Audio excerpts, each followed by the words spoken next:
Okay, चलिए जी, blogger का dashboard हमारे सामने आ गया है। और जो हमने लास्ट टाइम ब्लॉग बनाया बनाया था, सॉल्यूशन फॉर फैट पीपल, ये ब्लॉग हमारे पास मौजूद है। अभी हम इस ब्लॉग की करंट पोजीशन देखते हैं।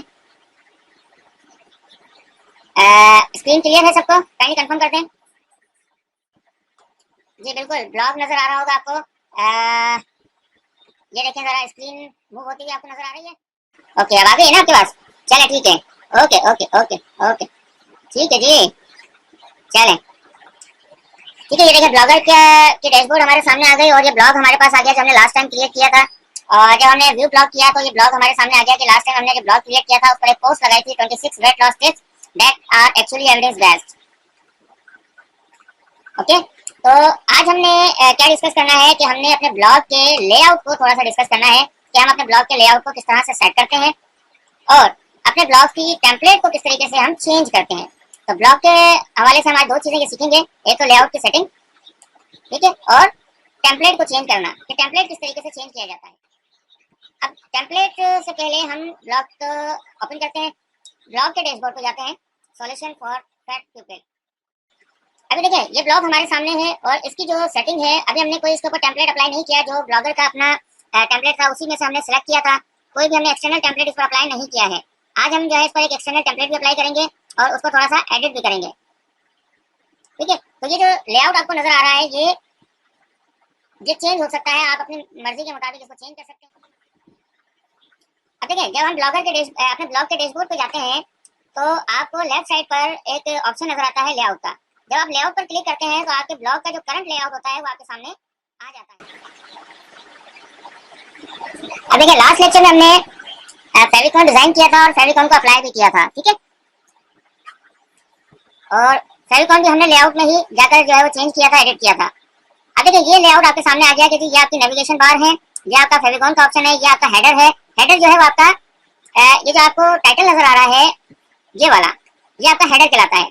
अब अगर टाइटल की जगह आप कोई पिक्चर अपलोड करते हैं अपने हेडर में, तो उसको सेट करने के लिए आप इस ऑप्शन से अपनी वो हेडर की पिक्चर सेट कर सकते हैं, ठीक है। तो आपने कोई भी पिक्चर डिजाइन करनी है अपने ब्लॉग से रिलेटेड और उसको अपने हेडर में सेट कर देना है, ठीक है। देखिए, ये चीज आपकी हेडर होती है। इस हेडर को चेंज करने के लिए आपने क्या करना है, हेडर लेआउट में हेडर के ऑप्शन को एडिट करना है, ठीक है। और यहाँ से वो फाइल जो पिक्चर आपने बनाई है उसको अपलोड कर देना है।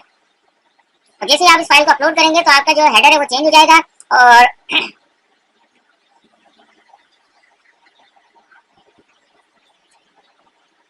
अच्छा जी, उसके बाद ये आपकी जो है वो पोस्ट का साइड है, ये आपके साइड बार है जहाँ आप डिफरेंट गैजेट इस्तेमाल करते हैं, ठीक है। अभी आप देखें, सिर्फ आपके पास एक गैजेट नजर आ रहा है ब्लॉग आर्काइव का, ठीक है। आप यहाँ से जो है ऐड गैजेट पे क्लिक करेंगे और जो भी चीज आप अपने राइट बार में जो है वो ऐड करना चाहते हैं उसको सिलेक्ट करेंगे और उसको सेट करेंगे।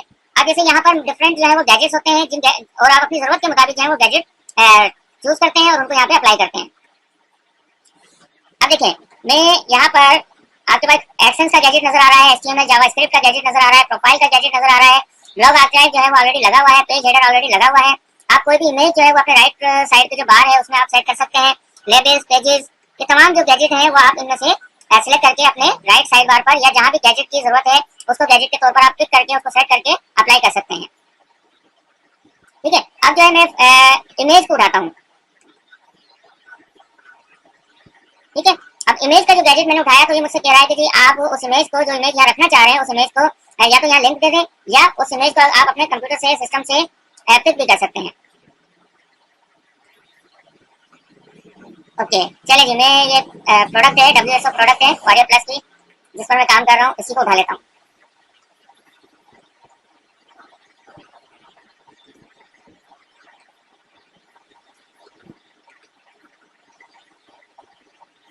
ठीक है, वो मैंने पिक्चर जो सिलेक्ट की है वो पिक्चर ये अपलोड कर रहा है।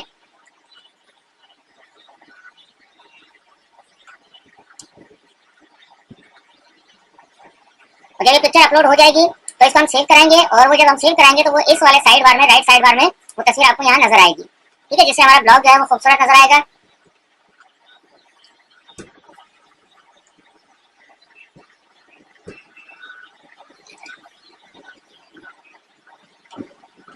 अब देखिए, मैंने जो है वो शेयरिंग टू फिट के ऊपर चेक लगाया है तो वो नीचे एक मैसेज दे रहा है कि image will be shrunk to 302 pixel wide. तो कोशिश ये करनी है कि हम यहाँ पर इस राइट साइड बार में इस टेम्पलेट के हिसाब से जो वो पिक्चर सिलेक्ट कर रहा है उसकी जो विड्थ है वो 302 पिक्सेल्स होनी चाहिए। तो हमने कोशिश ये करनी है कि हम जो पिक्चर यहाँ से लगाने जा रहे हैं उसका जो साइज हो वो 302 पिक्सेल्स ही हो, ताकि उसको श्रिंक करने में उसकी जो शेप है वो खराब ना हो। अच्छा, नेट मेरे पास बहुत स्लो चल रहा है और कुछ टाइम लग रहा है अपलोड होने में। हालांकि जो पिक्चर मैंने सेलेक्ट किया है उसका साइज बहुत छोटा रखा हुआ है मैंने, क्योंकि इस पिक्चर को मैंने अपनी मेन साइट पे अप्लाई किया हुआ है। और मैं जब अपने किसी भी साइट पे जब मैं कोई पिक्चर्स वगैरह अपलोड करता हूँ तो कोशिश करता हूँ कि उसका साइज मिनिमम रखूँ। तो आपने भी इन चीज़ों का ख्याल रखना है कि आप जो पिक्चर्स अप्लाई करें अपने ब्लॉग्स पर उनका साइज जो है वो कम से कम रखें, ताकि आपकी साइट हैवी ना हो और ब्राउजिंग में कोई इशू ना आए।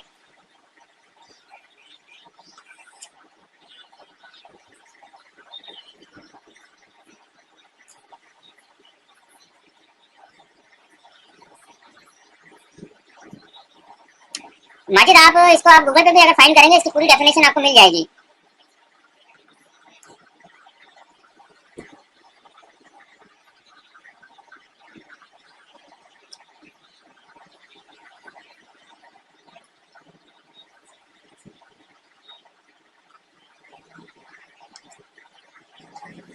तो जब इस तरीके से मुख्तलिफ गैजेट से आप खेलेंगे तो आपको अंदाजा होगा कि कौन सा गैजेट जो है वो क्या काम करता है। और फिर जिस तरह आपकी प्रैक्टिस बढ़ती जाएगी तो आपको फिर हिफ्ज हो जाएगा कि मुझे यहाँ पर फला गैजेट की जरूरत है और मुझे यहाँ पे फला गैजेट की जरूरत है। तो जब इसको आप प्रैक्टिकल करेंगे तब ये चीजें आपको क्लियर होंगी, और इससे पहले आपको वो चीजें क्लियर नहीं होंगी।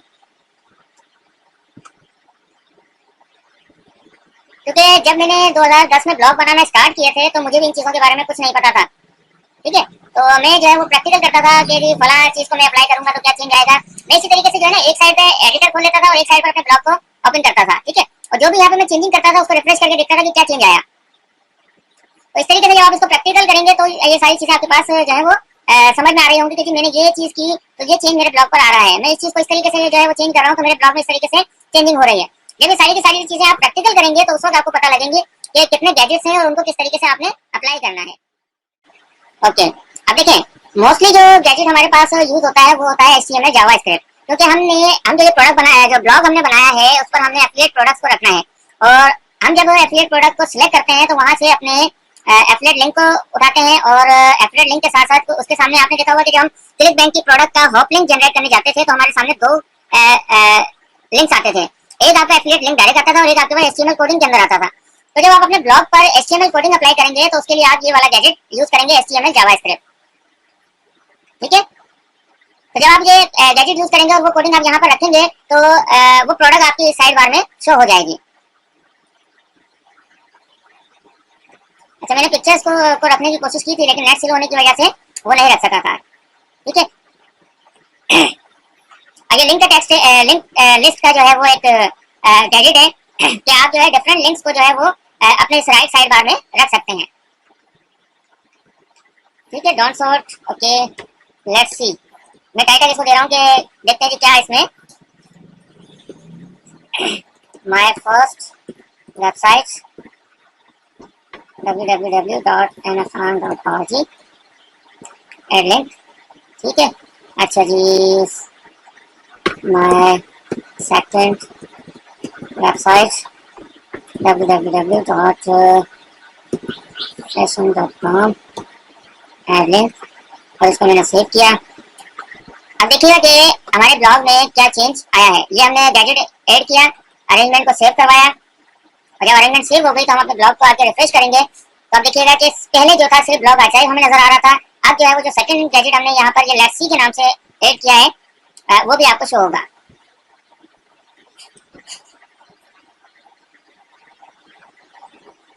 ये देखें, अब ये my first website, my second website, मैंने दो वेबसाइट्स के यहाँ पर लिंक रखे हैं और जिनका एंकर टेक्स्ट मैंने बनाया है my first website, my second website. ठीक है, तो ये एंकर टेक्स्ट है जो कि लिंक है वेबसाइट्स के, जो लिंक मैंने यहाँ पर रखे थे। तो आप यहाँ पर कुछ भी अपना लिंक टेक्स्ट लिखकर उसको लिंक कर सकते हैं किसी वेबसाइट के साथ इस गैजेट के जरिए, जो गैजेट हमने सिलेक्ट किया था टेक्स्ट लिंक का। ठीक है, ये टेक्स्ट लिंक का जो है हमने गैजेट चूज किया था, और इसको जिस तरीके से हमने टेक्स्ट लिखा उसको लिंक किया, टेक्स्ट लिखा उसको लिंक किया, इस तरीके से आप काफी जो है वो लिंक बना सकते हैं। अब देखिए, ये आपके सामने वो लिंक नजर आ गए। जब आप इन पर क्लिक करेंगे तो उस साइड पे आप चले जाएंगे।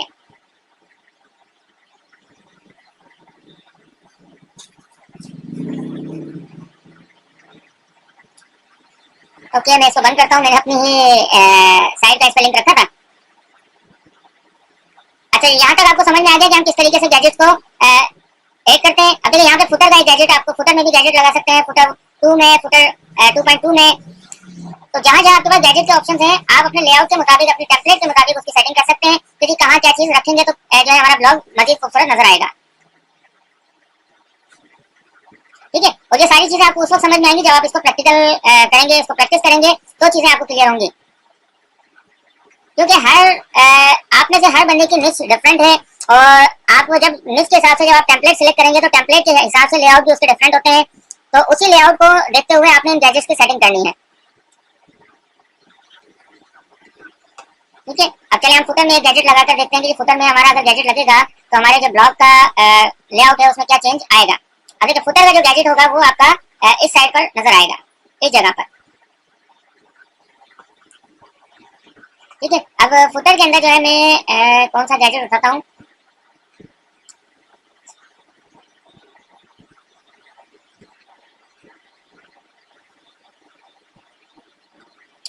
चलिए फॉलो बाय ईमेल का गैजेट में उठा लेता हूँ। ठीक है, फीड बर्नर का इसने लिंक उठाया हुआ। अब मैं सिर्फ इसको सेव करूंगा और सेव अरेंजमेंट पे क्लिक करूंगा, और जब ये अरेंजमेंट सेव हो जाएगी तो मैं अपने ब्लॉग को रिफ्रेश करूंगा, तो देखिएगा कि जो हमने गैजेट सिलेक्ट किया था वो गैजेट यहाँ पर ऐड हो चुका होगा।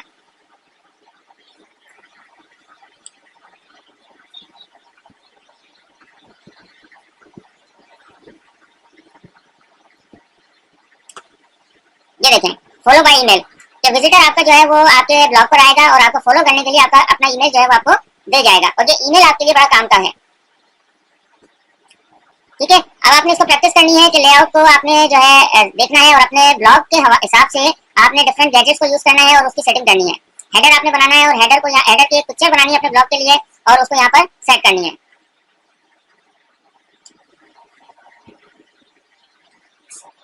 ठीक है, अब जो है हम देखेंगे कि अपने ब्लॉग के टेम्पलेट को हमने किस तरीके से चेंज करना है। तो टेम्पलेट को चेंज करने के लिए आप जाएंगे टेम्पलेट के ऑप्शन में। ठीक है, और उसके बाद आप जाएंगे customize, sorry sorry sorry sorry customize नहीं करेंगे।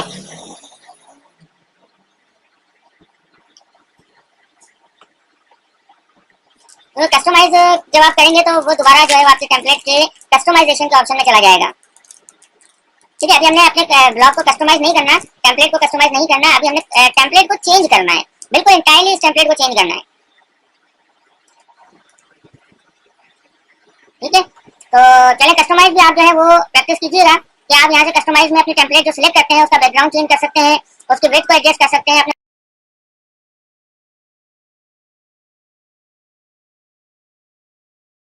ब्लॉग का लेआउट चेंज हो जाएगा। एडवांस में कुछ ऑप्शंस होते हैं जिसमें कलर्स की सेटिंग होती है, वो सारी चीजें आप यहाँ से खेल सकते हैं।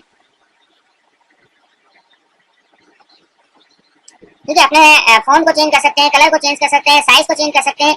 तो बहुत यानी कि तरीकों से आप जो है इस ब्लॉग से खेल सकते हैं, और जहां पर वो चीज आपको पसंद आ जाए आप वहां पर उसको स्टॉप कर दें। ठीक है, अब टेम्पलेट के ऑप्शन में आकर आपने अब हमें क्या करना है, अपने टेम्पलेट को चेंज करना है।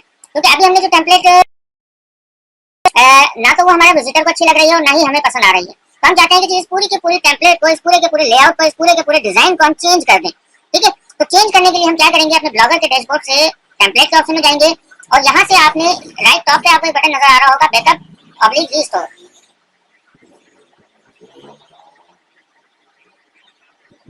ठीक है, आपने बैकअप एंड रिस्टोर पे क्लिक करना है। अच्छा, एक चीज अपने माइंड में बिठा लें कि जब भी आप ब्लॉगर की टेम्पलेट चेंज करने जा रहे हैं, ठीक है, यानी तब्दील करने जा रहे हैं, तो आपने अपनी पुरानी टेम्पलेट को अपने पास बैकअप में सेव रखना है। ठीक है, क्योंकि हो सकता है कि जो आप जो दूसरी टेम्पलेट उस पर अप्लाई कर रहे हैं वो आपको पसंद आए। ठीक है, और आपका माइंड जो है वो चेंज हो गया, नहीं जो पुरानी टेम्पलेट थी जिससे पहले मैं यूज कर रहा था वही मुझे सूट कर रही है इस ब्लॉग पे, तो आपने उसको पहले बैकअप करना है। ठीक है, और फिर नई टेम्पलेट को आपने अप्लाई करना है।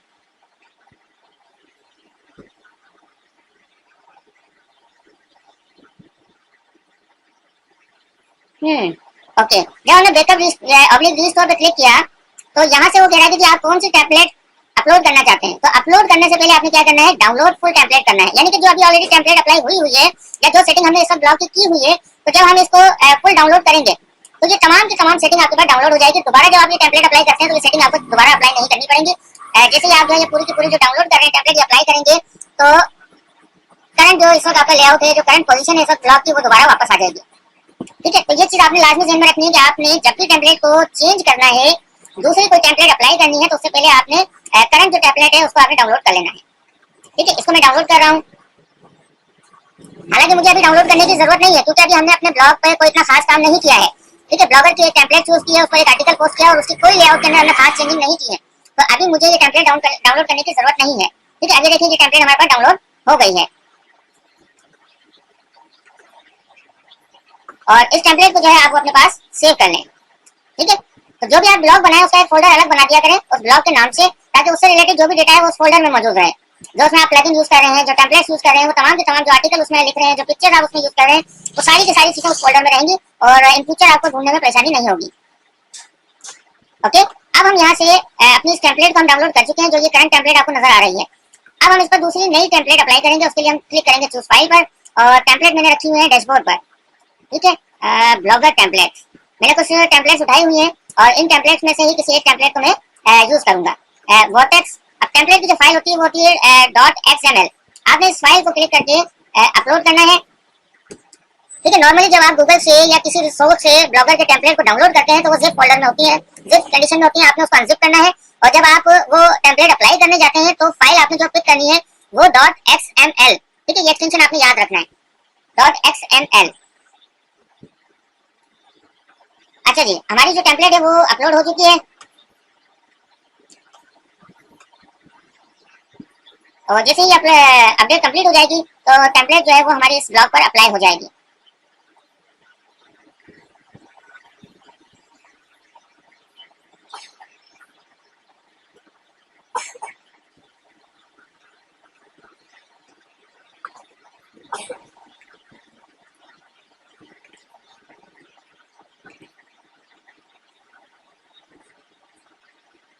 ठीक है, मैंने जो डाउनलोड की थी टेम्पलेट उसको मैं डेस्कटॉप पे ले आया हूँ ताकि मैं दोबारा आपको चेंज करके दिखाऊंगा कि जी अब जो हमने डाउनलोड की थी उसको आप दोबारा भी अप्लाई कर सकते हैं। आप देखिए जी, जो मैंने टेम्पलेट इस वक्त सिलेक्ट की है वो अप्लाई हो चुकी है और ये कंप्लीट अप्लाई हो जाए तो मैं आपको अपना ब्लॉग की दोबारा कंडीशन दिखाऊंगा। रमजान, आप गूगल पे चीजें सर्च करेंगे तो आपको नजर आ जाएंगी, पेड भी होती हैं, फ्री भी होती हैं। ठीक है, अभी हमने जो है वो पेड टेम्पलेट्स की तरफ नहीं जाना क्योंकि हम जब पेड टेम्पलेट्स की बात करेंगे तो उस वक्त हम blogger.com पे काम नहीं कर रहे होंगे, हम जो है .com पर काम कर रहे होंगे।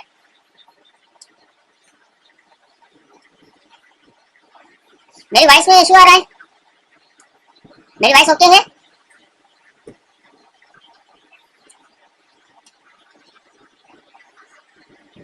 आइए मेरी वॉइस को कंफर्म करें।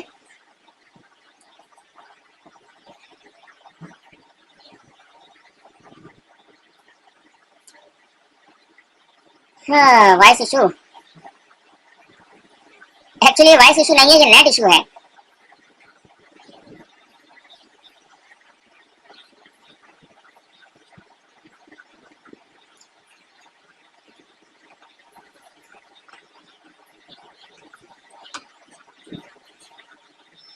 ओके, ठीक है जी, अब हमारी टेम्पलेट जो है वो अप्लाई हो चुकी है। अब हम अपने ब्लॉग को रिफ्रेश करते हैं और देखते हैं कि हमने जो टेम्पलेट अप्लाई की है उसका लेआउट कैसा है। ठीक है, और वो हमारे ब्लॉग पे सूट कर रही है या नहीं कर रही। जी फवाद, मैं खामोश बैठा हुआ हूँ, मैं वेट कर रहा हूँ कि ये ब्राउजर जो है, ये जो ब्लॉग है मैंने इसको रिफ्रेश किया है टेम्पलेट को अप्लाई करने के बाद। अब ये ओके, अब देखिए हमारा टेम्पलेट इस पर अप्लाई हो चुका है लेकिन जो है इसकी कुछ सेटिंग करना अभी बाकी है। ठीक है, अब देखिए पूरी की पूरी जो लेआउट थी वो खराब हो गई है। इट मीन्स कि ये जो टेम्पलेट था वो हमारे ब्लॉग से रिलेटेड बन सकता है, उसको थोड़ा सा हमने एडिट करना होगा और उसके बाद जो है ये एक थोड़ा सा हमें नजर आएगा। ठीक है, अब हमने क्या करना है, अपने इस टेम्पलेट को सेट करना है लेआउट की मदद से।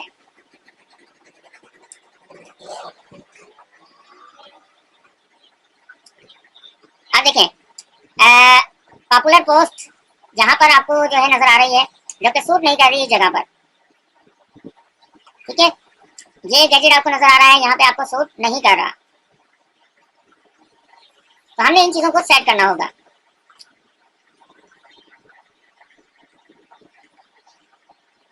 जी उस्मान, क्वेश्चन कर सकते हैं आप।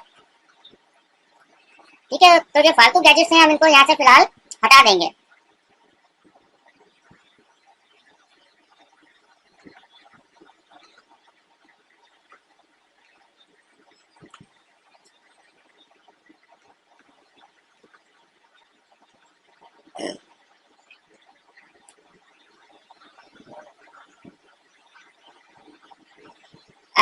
जी उस्मान, आप उस वीडियो को लगा सकते हैं।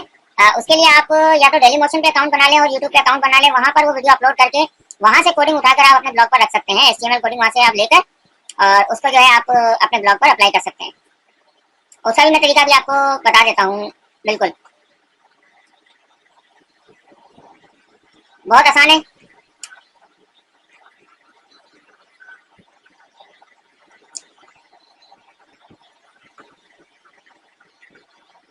ठीक है, जितने भी गैजेट्स इसमें मैंने अप्लाई किए हुए थे वो सारे मैं फिलहाल हटा रहा हूँ, ताकि जो है वो हमें जो अभी हमने करंट टेम्पलेट उस पर अप्लाई किए उसकी एक पोजीशन नजर आए, फिर उसके मुताबिक हम जो है वो गैजेट लगाएंगे। ठीक है, टेम्पलेट के जो है वो ऑलरेडी इसमें लगे हुए थे, जिसको मैं हटा रहा हूँ, और फिर हम अपनी जरूरत के मुताबिक जो है वो गैजेट इसमें ऐड करेंगे।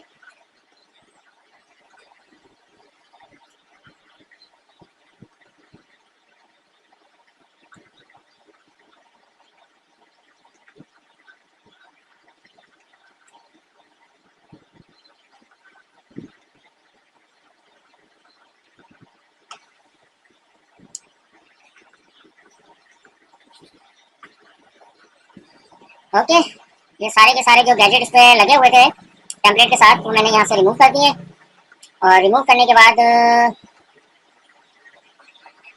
ओके सेव अरेंजमेंट पे क्लिक किया, और अपने ब्लॉग को मैं अब रिफ्रेश करूंगा और देखूंगा कि जी इस वक्त अब ब्लॉग की पोजीशन क्या है।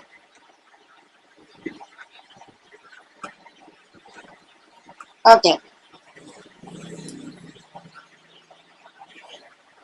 अब देखिए जितने भी गैजेट्स थे वो मैं यहाँ से हटा चुका हूँ, और सिर्फ हमारी एक पोस्ट नजर आ रही है। इस पोस्ट को जब मैं क्लिक करूंगा तो पोस्ट का जो पेज है वो हमारे सामने ओपन हो जाएगा। ठीक है, ये पूरी पोस्ट हमारे सामने आ चुकी है।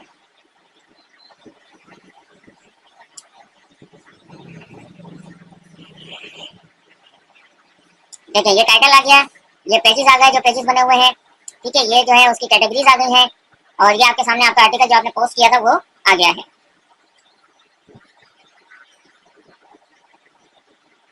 देख रहे हैं? अच्छा, ये होम पेज पे जाता हूँ मैं दोबारा। तो जब आप इस पे पोस्ट अपडेट करेंगे तो उस वक्त आपको सही अंदाजा होता है कि जी आपके जो ब्लॉग का लेआउट है वो किस तरीके से नजर आ रहा है और किस तरीके से आप उसको इम्प्रूव करते हैं।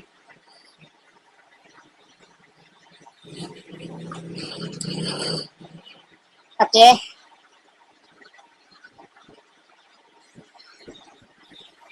ठीक है, अब देखिए इन चीजों का अभी तक कोई लिंक नहीं है। हमने जो है वो अपने हिसाब से पेजेस ऐड करने हैं और अपने हिसाब से कैटेगरीज को ऐड करना है अपने नेट से रिलेटेड। कि अगर आप फर्स्ट करें किसी सॉफ्टवेयर साइट पे काम कर रहे हैं तो सॉफ्टवेयर के अंदर जो है उनकी जो मुख्तलिफ कैटेगरीज होती हैं, आपने उन कैटेगरीज को ऐड करना है और पेजेस ऐड होंगे।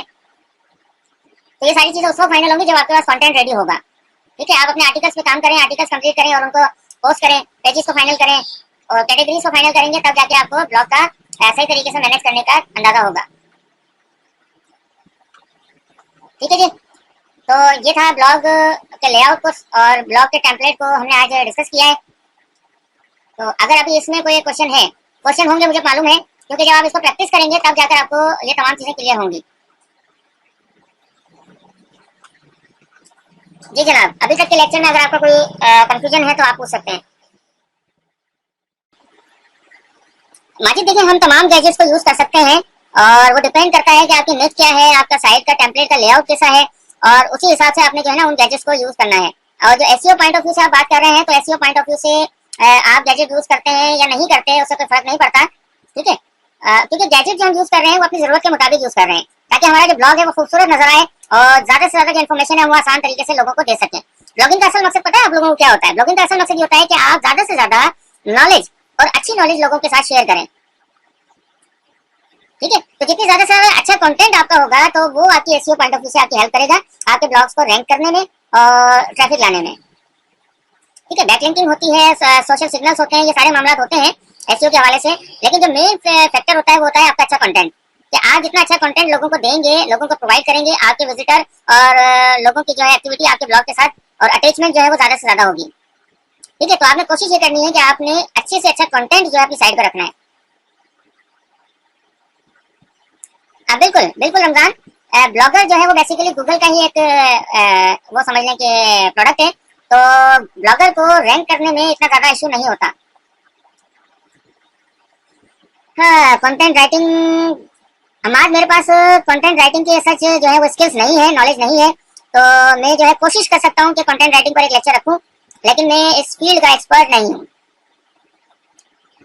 ठीक है, और ना ही मेरे पास इतनी ज्यादा नॉलेज है कंटेंट राइटिंग के हवाले से। हाँ, बाकी ये है कि इंशाल्लाह ताला जो कुछ मुझे आता है वो मैं जरूर आप लोगों के साथ शेयर करूंगा। उस्मान, मुझे आपका क्वेश्चन समझ नहीं आया, प्लीज इसको थोड़ा सा डिफाइन करें कि आप पूछना क्या चाह रहे हैं। ओके, अच्छा जी, यहाँ तक जो है वो तमाम चीजें क्लियर हैं, या कोई कंफ्यूजन है तो आप पूछ सकते हैं। तो बाकी जो है अब आपने अपने ब्लॉग्स पे काम स्टार्ट कर देना है। ठीक है, कोई भी एक निच पकड़ें और उस पर ब्लॉग बनाएं, आर्टिकल लगाएं, पिक्चर्स वगैरह लगाएं और वो अपने असाइनमेंट्स के तौर पर मुझे सबमिट करवाएं। रमजान, अगर अच्छे कंटेंट राइटर की आप बात करें ना, तो एक आर्टिकल के $20 भी चार्ज करते हैं, $50 भी चार्ज करते हैं। ठीक है, अगर आप अच्छे आर्टिकल राइटर की बात करते हैं तो। बाकी नॉर्मली जो पाकिस्तान में ट्रेंड है, तो $150 में, यानी कि $1.5 में भी आपको आर्टिकल मिल जाता है।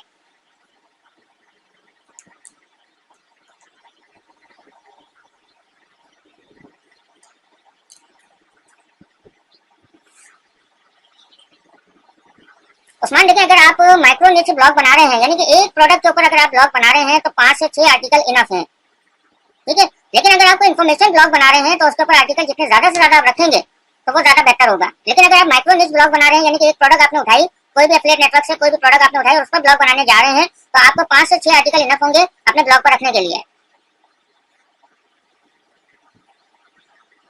फवाद, 400 से 500 वर्ड के लिए ना। पे कुछ टूल्स होते हैं जो ये बताते हैं कि जो आपके पास आर्टिकल है वो यूनिक है या नहीं।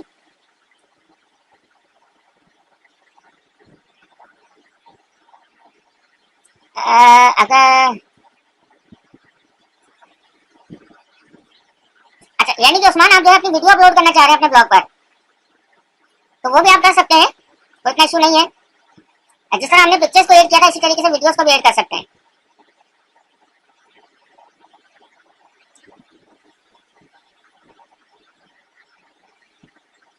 जी हमाद, मुझे नेक्स्ट लेक्चर में याद दिलवाइएगा। आपका सवाल बहुत बेहतरीन है कि जी कंटेंट को तो हम चेक कर लेंगे, इमेजेस को किस तरह चेक किया जाता है, तो उसके लिए भी एक टूल है जो इंशाल्लाह मैं नेक्स्ट लेक्चर में आपको जो है बताऊंगा कि आप किसी भी इमेज को किस तरीके से चेक करते हैं कि वो यूनिक है या नहीं। क्योंकि मोस्टली जो पिक्चर्स हम लोग यूज करते हैं वो गूगल से उठाते हैं। ठीक है, और फिर हम उसको यूनिक बनाते हैं। तो ये सारी चीजें आपको खुद करनी होंगी ताकि आपको डाउट ना रहे कि जी ये यूनिक है या नहीं। आप भले गूगल से पिक्चर उठाएं, लेकिन आप उसको यूनिक बनाएंगे वाटरमार्क यूज करके, उसकी बॉर्डर्स का कलर कॉम्बिनेशन और कुछ ना कुछ उसमें चेंजिंग करके हम उसको यूनिक कर सकते हैं। हम्म, ओके जी, अब हम आ जाए ऑटो रिस्पॉन्डर की तरफ। फोटोशॉप जी उस्मान बिल्कुल यूज करेंगे, और जितना मुझे आता है बिल्कुल ये उसको मैं सिखा दूंगा। मुझे ज्यादा फोटोशॉप चलाने नहीं आता।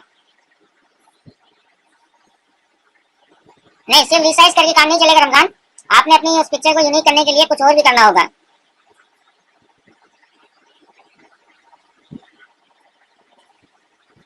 जी बिल्कुल, आप वाटरमार्क यूज कर सकते हैं।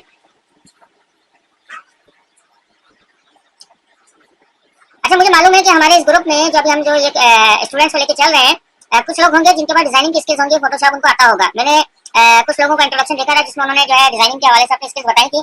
तो मैं ये रिक्वेस्ट करूंगा उन लोगों से जिनको डिजाइनिंग का काम आता है कि वो भी अपनी पार्टिसिपेशन करें। और ठीक है, और वो फोटोशॉप या जो डिजाइनिंग के हवाले से जो टूल्स होते हैं या जो सॉफ्टवेयर होते हैं उनके हवाले से वो एक क्लास मैनेज करें। मैं उनको जो है प्रेजेंटर ऑथराइज कर सकता हूँ।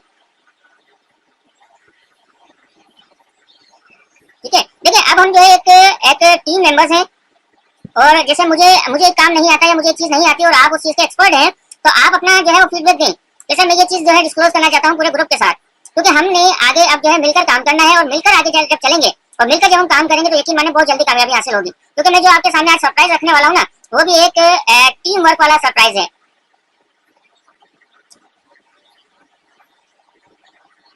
और जब आप अपनी नॉलेज को शेयर करेंगे तो यकीन माने कि आपकी नॉलेज में इजाफा हो रहा होगा, आपकी नॉलेज में कमी नहीं आएगी। ये मेरा अपना प्रैक्टिकल है, और ये हज़रत अली का कौल भी है गालिबन कि इल्म को जितना बांटोगे उतना बढ़ता है। तो आप अपनी नॉलेज को शेयर करें, और मैं ये आपको जो है मौका दे सकता हूँ कि जी आप मुझे सिर्फ पीएम कर दें कि सर मैं ये चीज़ पढ़ाना चाहता हूँ, ये सिखाना चाहता हूँ, तो मैं आपको प्रेजेंटर बना सकता हूँ। चले जी, इस चीज को आप माइंड में रखें कि हमने टीम वर्क करना है और मिलकर काम करना है और मिलकर ही कामयाबी हासिल करनी है। ठीक है, अगर हम इंडिविजुअल वर्किंग करेंगे तो हमें टाइम लगेगा सक्सेस हासिल करने में, लेकिन अगर हम वही काम मिलकर करते हैं ग्रुप की सूरत में, टीम की सूरत में, तो हमें कामयाबी जल्दी मिलेगी। और मैं ये चीज आप लोगों के साथ शेयर करना चाह रहा था, ये पॉइंट मेरे जहन में भी था कि आप जो है मिलकर एक ब्लॉग बनाएं और मिलकर एक ब्लॉग पर काम करें। ठीक है, जैसे कुछ लोगों की निच हेल्थ है, तो कुछ लोगों की निच फैशन है, कुछ लोगों की निच जो है वो आईटी से रिलेटेड है, तो वो आपस में शेयरिंग करें, एक दूसरे के साथ डिस्कस किया करें। मैंने ये चीज नोट की है कि आप लोग ग्रुप के अंदर जो है ना एक दूसरे के साथ इंटरेक्शन नहीं कर रहे हैं। उस्मान, ये चीज आप ग्रुप में डिस्कस किया करें ताकि आपको मालूम हो कि हमारे पास जो ग्रुप मेंबर्स हैं उनका ताल्लुक कहाँ से है। आप एक दूसरे के साथ रिलेशन बनाएं, एक दूसरे के साथ जब आप बातचीत करेंगे तो आपकी अंडरस्टैंडिंग बढ़ेगी।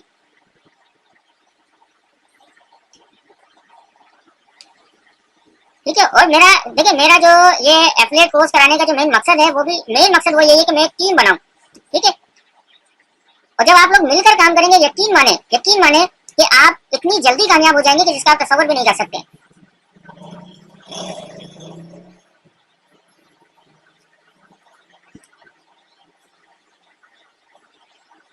अच्छा, टीम वर्क पर कौन बिलीव करता है? मुझे यस या नो में आंसर दें कि आप टीम वर्क में बिलीव करते हैं या नहीं।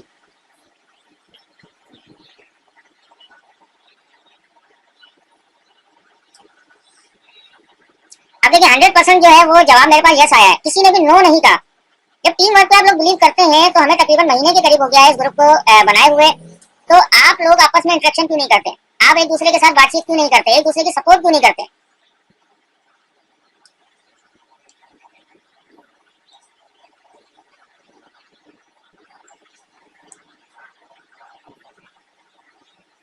क्या रीजन है शेयरिंग ना करने का? मुझे इस चीज की बहुत ज्यादा कमी महसूस होती है कि आपकी जानिब से जो है ना वो ग्रुप के अंदर फीडबैक्स नहीं होते।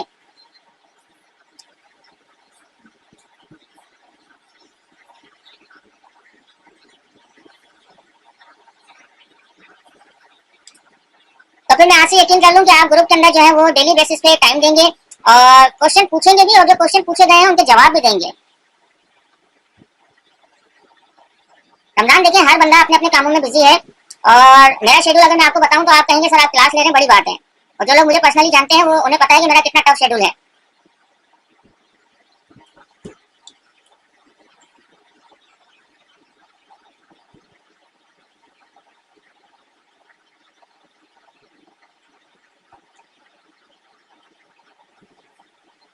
ओके, चले जी, इस पॉइंट को हम यहाँ पे फिलहाल होल्ड करते हैं कि हमने जो है वो टीम वर्क बनाना है, टीम की तरह काम करना है, और इंशाल्लाह ताला जो मैं चीज आपको आज देने वाला हूँ उसमें भी टीम का फैक्टर शामिल है।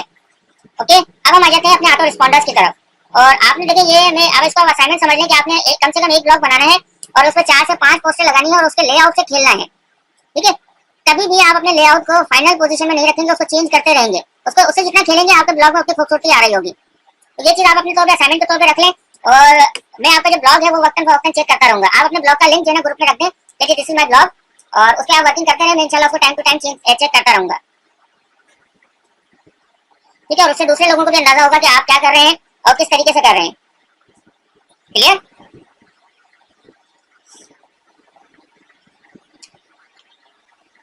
ओके, अच्छा जी, अब जो है हम अपने ब्लॉग्स को बंद करते हैं। अब हम बात करते हैं ऑटो रिस्पॉन्डर्स की। 1+1 11।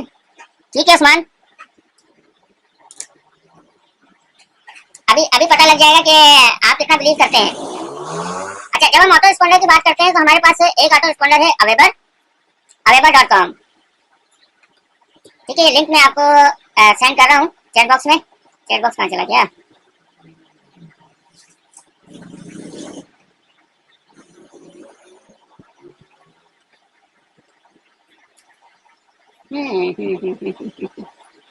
चले जी, चैट बॉक्स गुम हो गया है। अच्छा जी, देखिए एक तो आपके सामने ये ऑटो रिस्पॉन्डर आ गया जिसको मैं बहुत पसंद करता हूँ, अवेबर। ठीक है,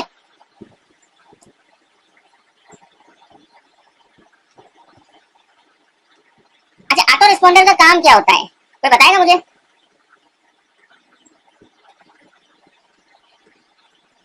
कौन बताएगा ऑटो रिस्पॉन्डर का काम क्या होता है?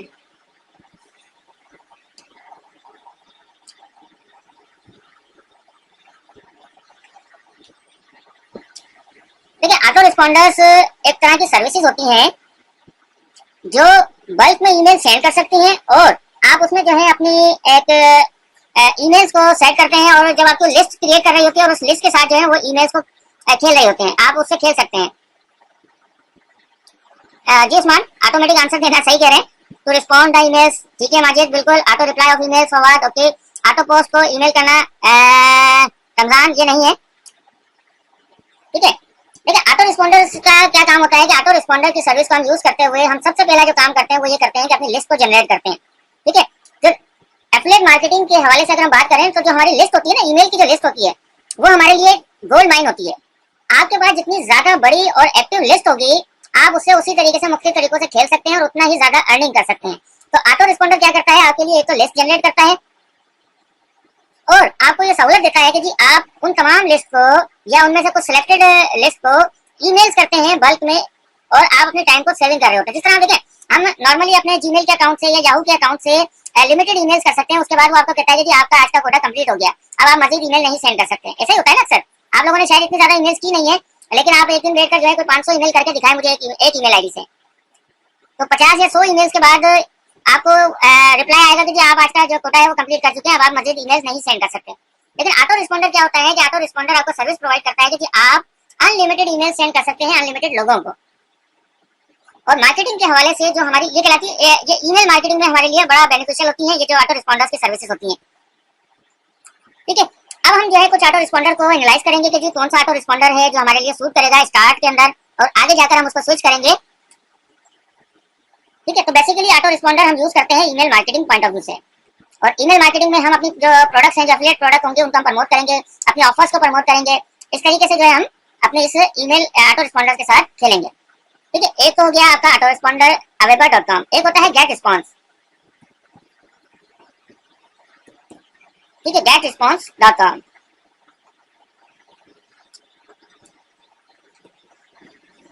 अब देखिए हम सबसे पहले इसको देखते हैं अवेबर को, क्योंकि अवेबर आपको स्टार्ट में 30 डेज का फ्री ट्रायल देता है कि आप अवेबर की सर्विस को शुरू के जो 30 डेज हैं वो फ्री में यूज कर सकते हैं, लेकिन उसके बाद जो इसकी पेड सर्विसेज हैं ये आपके लिए फ्री नहीं होता। और उसके बाद जो इसकी सर्विसेज हैं वो $19 पर मंथ से हैं, जिसमें आप मैक्सिमम 500 सब्सक्राइबर्स और अनलिमिटेड ईमेल सेंड कर सकते हैं पर मंथ, यानी कि $19 में आप 500 सब्सक्राइबर्स को की लिस्ट बना सकते हैं और उनको अनलिमिटेड ईमेल सेंड कर सकते हैं, ठीक है। तो 500 सब्सक्राइबर्स से ज्यादा अगर आपकी लिस्ट बन जाती है तो आपके जो पर मंथ चार्जेस हैं वो बढ़ जाते हैं, ठीक है। ये इसके प्लान है, क्योंकि $29 आपके अगर 500 से ज्यादा सब्सक्राइबर्स हो जाते हैं और 2500 यानी कि 2500 तक सब्सक्राइबर होते हैं, यानी कि ईमेल आईडीज आप कलेक्ट कर लेते हैं, लिस्ट बना लेते हैं 501 से लेकर 2500 तक, तो आपको जो सर्विस चार्जेस पे करने पड़ेंगे वो $29 पर मंथ देने होंगे, ठीक है। फिर उसके बाद आपकी जो है लिस्ट बढ़ती है और 2500 से 2501 से लेकर 5000 तक सब्सक्राइबर आपके पास आ जाते हैं, तो आपको $49 पर मंथ पे करना पड़ता है। उसके बाद जब आपकी लिस्ट बढ़ती है 5000 से प्लस होती है और 10,000 तक पहुंचती है, तो आपको $69 पे करने होते हैं पर मंथ, ठीक है। अब 10,000 प्लस से लेकर 25,000 तक सब्सक्राइबर अगर आपकी लिस्ट में मौजूद हैं, तो आप अवेबर को इस्तेमाल करने के लिए $149 पर मंथ पे करेंगे, और 25,000 से प्लस हो जाती है तो आप यहाँ से कोट कर सकते हैं। अब क्या चीज हमारे सामने आ गई कि जी सर्विस तो बहुत बेहतरीन है, लेकिन इसके कुछ चार्जेस हैं जो आप पे करेंगे आफ्टर 1 मंथ, ठीक है। अब लोग देखें ये सर्विस इस्तेमाल करते हैं, मैं खुद भी अवेबर यूज करता हूँ और मंथली सब्सक्रिप्शन इसकी पे करता हूँ। क्या रीजन है कि जी मैं अवेबर की सर्विस इस्तेमाल करता हूँ और इसकी सर्विस चार्जेस पे करता हूँ? उसका रीजन ये है कि देखें अगर मेरे पास 5000 ईमेल आईडीज हैं, ईमेल का डेटा मेरे पास 5000 का है, तो अब मैं जब डेली बेसिस पर उनको सिर्फ एक ईमेल सेंड करूँ कोई भी ऑफर या कोई भी प्रोडक्ट, ठीक है, अगर मेरी जो मैं प्रोडक्ट प्रमोट कर रहा हूँ, जो मैं एफिलिएट प्रोडक्ट को प्रमोट कर रहा हूँ अपनी 5000 की लिस्ट को, ठीक है, यानी 5000 लोगों को अपनी वो ऑफर भेज रहा हूँ, सेंड कर रहा हूँ, उन 5,000 में से सिर्फ सिर्फ 1% कन्वर्जन आ जाए, कितनी 1% अगर कन्वर्जन आ जाए तो कितनी बननी चाहिए? 5,000 का 1% कितना होगा बॉस?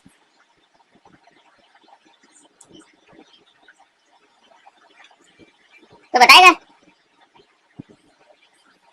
एग्जैक्टली 50। ठीक है,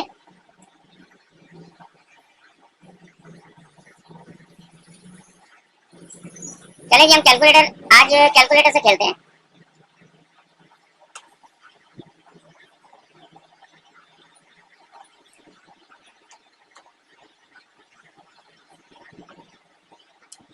फाइव थाउजेंड मल्टीप्लाई बाय 0.01, ठीक है, यानी कि 1% की कन्वर्जन आई तो 50 प्रोडक्ट सेल हो गई, ऐसा ही हुआ है ना।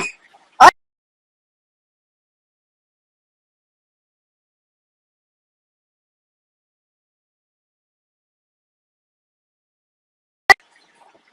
अब बताएं कि मैंने $350 जब अर्न किया है तो क्या मैं $49 पे नहीं करूंगा?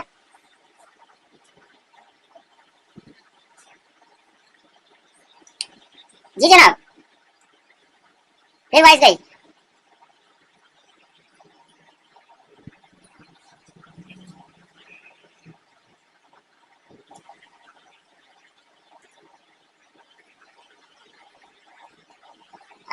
वाइस को कंफर्म करें प्लीज। ओके, तो लोग जो है वो ये सर्विस इसलिए इस्तेमाल करते हैं कि उनका जो उनके पास लिस्ट होती है और उस लिस्ट से वो प्ले कर रहे होते हैं और एफिलिएट प्रोडक्ट्स को प्रमोट कर रहे होते हैं, ऑफर्स को प्रमोट कर रहे होते हैं और अर्निंग कर रहे होते हैं। ठीक है, जब इंसान अर्निंग कर रहा होता है तो वो एक्सपेंस भी कर रहा होता है।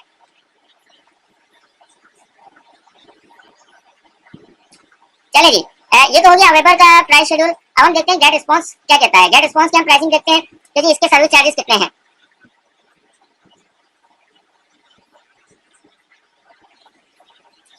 मेरी आवाज आ रही है?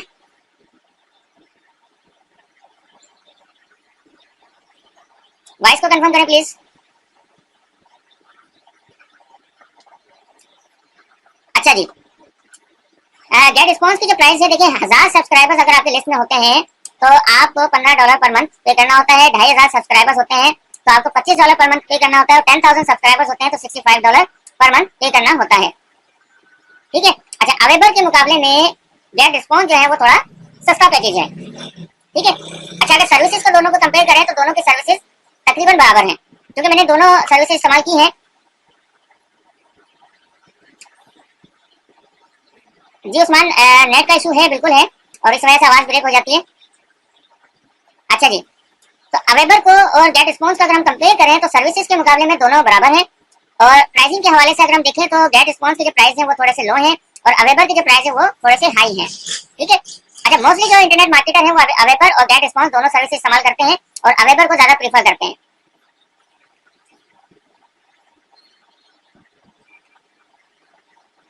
ठीक है, अब देखिए ये इसके प्राइस शेड्यूल है। देखिए अगर आपके पास 10,000 सब्सक्राइबर्स हैं तो $65 पर मंथ पे करना होगा। 25,000 सब्सक्राइबर्स हैं आपकी लिस्ट में तो आपको $145 पर मंथ पे करना होगा। 50,000 सब्सक्राइबर्स पे $250 और 100,000 सब्सक्राइबर्स पर $450 पे करना होगा। तो अब हम देखेंगे 10,000 पर अवेबर पे आपको देना है $69 और गेट रिस्पॉन्स पे आपको देना है $65। ठीक है, और अगर इसके एनुअल सब्सक्रिप्शन करते हैं तो आपको ये जो पड़ता है वो पर मंथ $53.30 पड़ जाता है। ओके, 25,000 जो है वो 145 और 149 तकरीबन $5 का फर्क आ रहा है।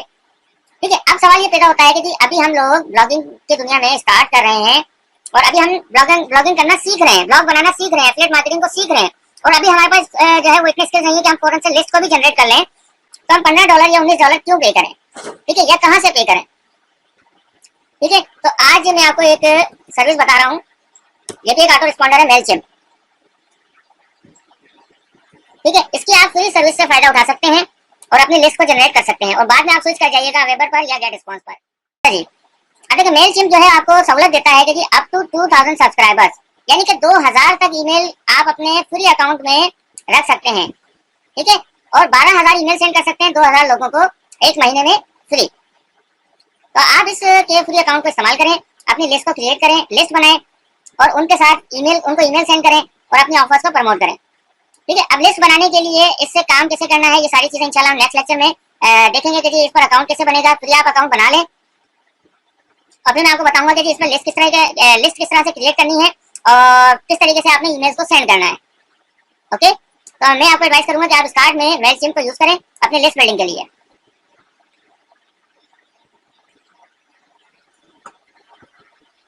ठीक है, तो अगली क्लास में आपके पास तमाम लोगों के पास मेलचिम्प के अकाउंट होने चाहिए। फ्री अकाउंट आप क्रिएट कर लें साइन अप फ्री पे जाकर। ठीक है, और फ्री अकाउंट में आप 2000 की लिस्ट बना सकते हैं और एक महीने में 12,000 ईमेल सेंड कर सकते हैं, यानी कि आप 6 ईमेल सेंड कर सकते हैं अगर आपके पास 2000 ईमेल्स आ जाएं। जी फवाद, इंशाल्लाह हम इसको अगली क्लास में डिस्कस करेंगे कि लिस्ट बिल्डिंग हमने किस तरह करनी है। ठीक है, पहले तो आप जो है अपना फ्री अकाउंट बना लें मेलचिम्प के साथ। आप अपना मेलचिम्प पे फ्री अकाउंट क्रिएट कर लें, फिर मैं इंशाल्लाह आपको समझाऊंगा कि आपने किस तरह लिस्ट बनानी है और उस लिस्ट के साथ आपने किस तरह प्ले करना है। Cutting cutting cutting, okay. Surprise, okay.